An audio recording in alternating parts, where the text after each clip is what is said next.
Mau bertanya tentang puasa Arafah, Ustaz. Banyak pertanyaan itu, puasa Arafah ngikutin pemerintah negara atau ngikutin wukuf Arafah di Saudi? Terima kasih, Ustaz. Baik, sebelum kita ikuti kajian yang disampaikan oleh Ustadz Amin Nurbait, ayo channelnya di-subscribe, like, komen, dan nyalakan lonceng notifikasinya. Dan yuk kita simak bersama-sama berikut ini. Bismillahirrahmanirrahim.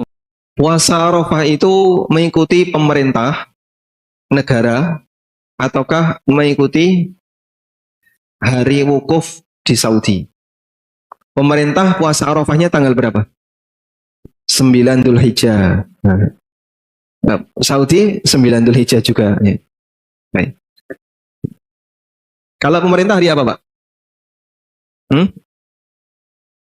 Rabu. Kalau Saudi? Selasa. Nah, di sini saya tulis ya. Puasa Arafah ada dua pilihan. Selasa ini Saudi. Yang kedua, Rabu ini pemerintah. Baik.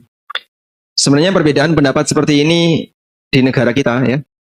Ini ketika beda pendapat di Idul Adha, ternyata efek sampingnya lebih mengerikan daripada di Idul Fitri, Pak. Karena kadang iuran sapi, terus anggotanya beda hari raya. Masya Allah. Bisa sampai padu itu. Yang satu pengen disembelih hari Rabu, yang satu minta disembelih hari Kamis. Akhirnya sembelihnya kapan? Malam Kamis. Ya Rabu karo Kamis, malam Kamis. Batal kabeh. Baik. Menyembelih malam ada yang mengatakan tidak boleh ya, tapi ada yang mengatakan sah. Kembali ke sini. Puasa Arafah Selasa atau Rabu? Di Saudi wukufnya pas hari Selasa. Di Indonesia Arafahnya hari Rabu. Pertanyaannya sekarang.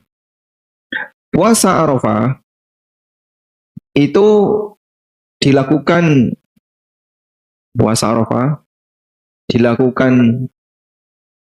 karena menepati wukuf ataukah karena tanggal 9 Dzulhijjah? Baik. Yang lebih tepat yang mana? Puasa Arafah itu karena wukufnya atau karena 9 Dzulhijjahnya? Sebentar dulu sih. Yang menjawab puasa Arafah karena wukuf, yang jawab nomor 1 angkat tangan. Wah. Baik, cuma ada beberapa pendapat ya. Yang menjawab karena tanggal 9 angkat tangan. Wah, jumhur. Jumhur berpendapat karena tanggal 9. Baik. Memang ada dua pendapat dalam hal ini. Dalam hal ini ada dua pendapat. Pendapat pertama mengatakan bahwa puasa Arafah itu dilakukan karena menepati wukuf. Sehingga kapan wukuf itu dilakukan, di hari itulah dilaksanakan puasa Arafah.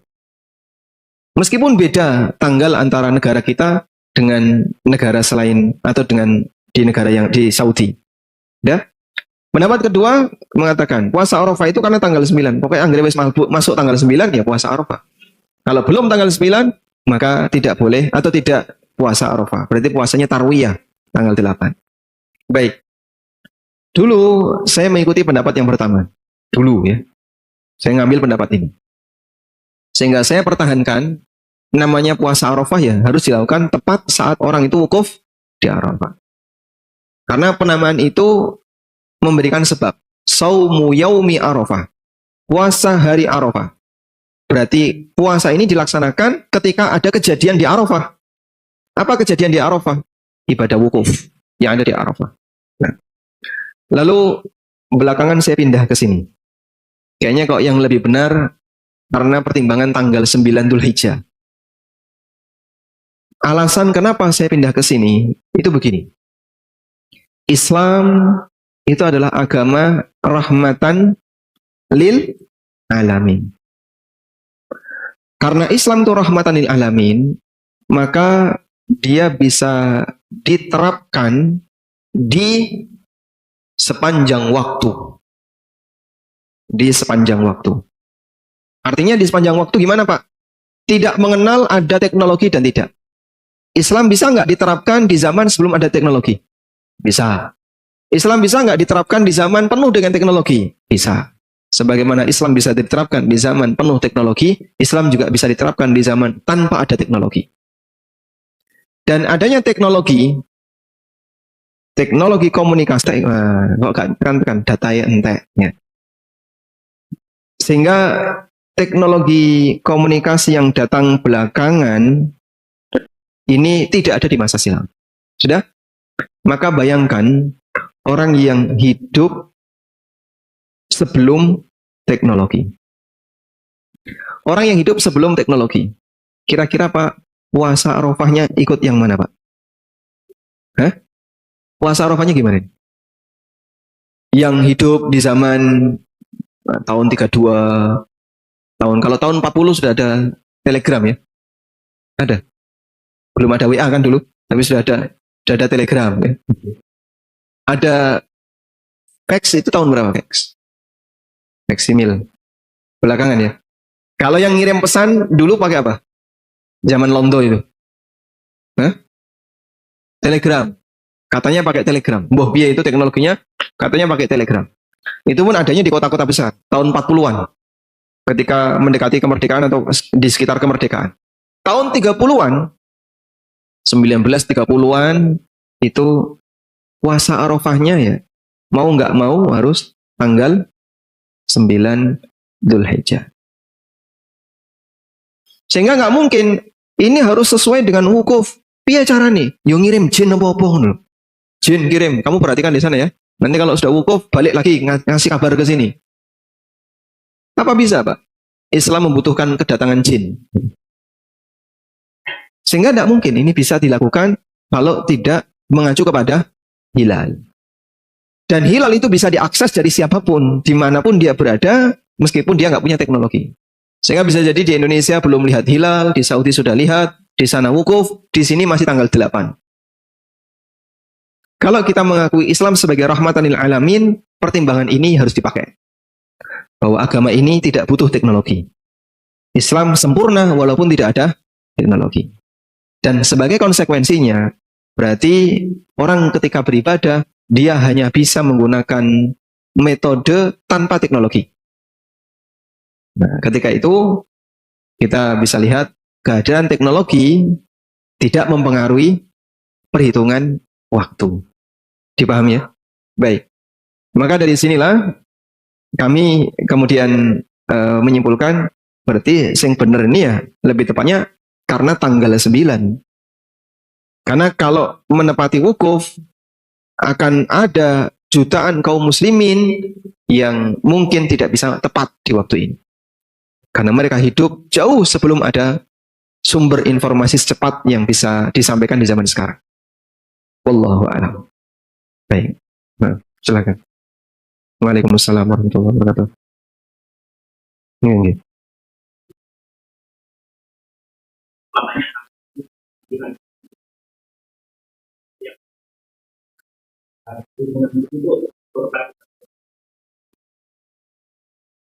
Oh, baik.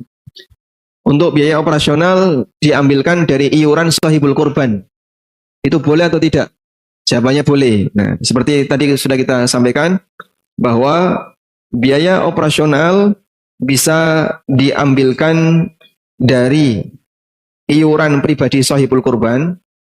Nah, ini bisa include misalnya iuran sapi regane 3,5 ditambah 200. Maka jadinya 3,7. Plus di sini 200-nya adalah sebagai operasional. Boleh. Cuman kan terlalu kecil ya. Terlalu kecil ya. Nyun sewu. Coba kita hitung, Pak. Jadi kalau cuman ngandalin ini kecil. Kecil sekali. Biasanya di sini berapa sapi, Pak? Masjid Al-Furqan berapa sapi? Misalnya ya, 10 sapi berarti kan 70 orang. Ya. 20 kambing.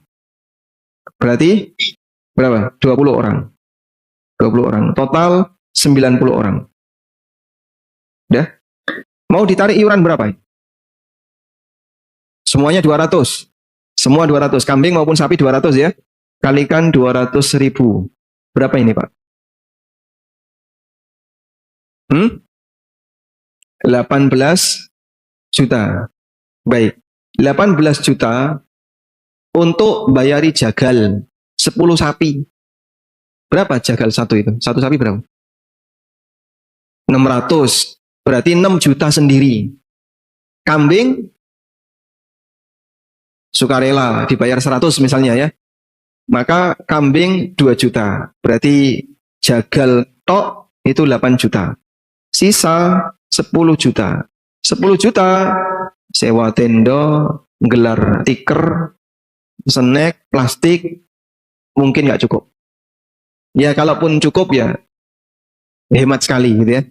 Nanti panitia kon poso. Mungkin ya. Karena terkadang kebutuhannya lebih besar. Ini kalau korbannya banyak, Pak. Nah kalau di satu masjid sapi ini mau telu, ya, tapi warganya 300.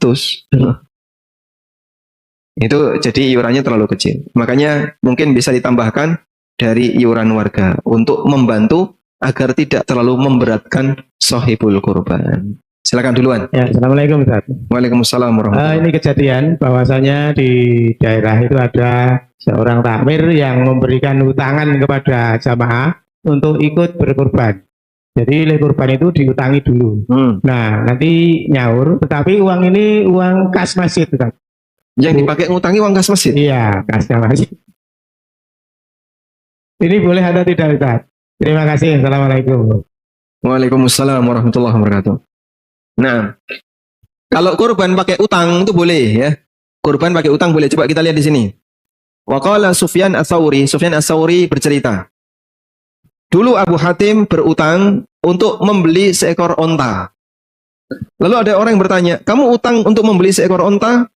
Faqala beliau mengatakan, karena aku mendengar Allah berfirman, lakum fiha khair. Kalian akan mendapatkan banyak kebaikan dari onta-onta itu. Sehingga sampai direwangi utang untuk bisa menyembelih onta.